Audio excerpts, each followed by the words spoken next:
Mega নিলামকে সামনে রেখে বেশ কিছু নিয়মের পরিবর্তন এনেছে ইন্ডিয়ান প্রিমিয়ার লিগ বা আইপিএল কর্তৃপক্ষ, যার মাঝে সবথেকে আলোচনা হচ্ছে আনকেপ্ট প্লেয়ার রুল নিয়ে, যা কার্যকর হবে 2025 আইপিএল থেকে। এর আগেও এই নিয়ম ছিল আইপিএলে। অনেকের মতেই আবারও এই নিয়ম পুনর্বহাল করা হয়েছে শুধুমাত্র ভারতের সাবেক অধিনায়ক এবং আইপিএলের অন্যতম সেরা অধিনায়ক মহেন্দ্র সিং ধোনির জন্য। এমন গুঞ্জনের পালে হাওয়া দিলেন সাবেক আইপিএল তারকা এবং দক্ষিণ আফ্রিকার সাবেক ক্রিকেটার এবি ডিভিলিয়ার্স। নিজের ইউটিউব চ্যানেলে আইপিএল নিয়ে কথা প্রসঙ্গে এই ক্রিকেটার জানান, ধোনির জন্যই আবারও পুনর্বহাল করা হয়েছে আনকেপ্ট প্লেয়ার রুল। আমার মনে হয় আইপিএলে এই নিয়ম ধোনির জন্যই ফিরিয়ে আনা হয়েছে।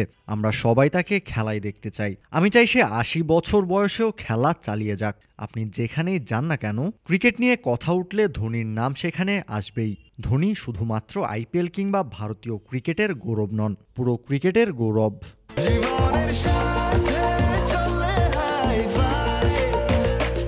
স্বাস্থ্যকর অল টাইম হানিকম, সব সময় অল টাইম হেলদি লাইফ।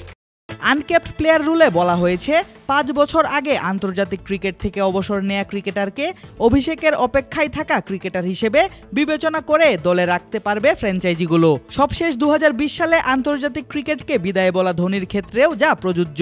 আনকেপ্ট ক্রিকেটারকে দলে রাখতে সর্বোচ্চ 4 কোটি রুপি খরচ হয়। তাই 43 বছর বয়সী ধোনিকে এখন সহজেই দলে রাখতে পারবে চেন্নাই। আনকেপ্ট প্লেয়ার ছাড়াও আরও একটি নিয়ম নিয়ে শুরু হয়েছিল বিতর্ক, আর তা হলো ইম্প্যাক্ট প্লেয়ার রুল, যার বিরোধিতা করে আসছিলেন রোহিত শর্মা, বিরাট কোহলি থেকে শুরু করে ক্রিকেট বিশ্লেষকরা। তবে সেই নিয়ম নতুন আসরেও থাকবে বহাল, সেটি নিয়েও কথা বলেছেন মিস্টার 360 ডিগ্রি খ্যাত ব্যাটার এবি ডিভিলিয়ার্স। আইপিএলের এই নিয়মটি আমার পছন্দ না। আমি থাকাকালীন অনেক কমেন্টেটর এই নিয়মের সমালোচনা করেছেন এবং এই নিয়ম বাতিলের দাবিও করেছিলেন। আরও 1-2 বছর অপেক্ষা করতে হতে পারে ভালো কোনো সিদ্ধান্তের জন্য। আমার মনে হয় অলরাউন্ডাররা অনেক ভুগছেন এই নিয়মের জন্য।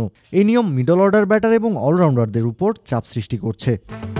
চলতি বছরের নভেম্বরের 3য় অথবা 4র্থ সপ্তাহে 2025 আইপিএলের মেগা নিলাম হওয়ার সম্ভাবনা রয়েছে। 2025 সালের মার্চে মাঠে গড়ানোর কথা রয়েছে বিশ্বের সবচাইতে বড় ফ্র্যাঞ্চাইজি ভিত্তিক এই ক্রিকেট টুর্নামেন্টটির। আদিবাস রাফ, ক্রিক ফ্রেঞ্জি।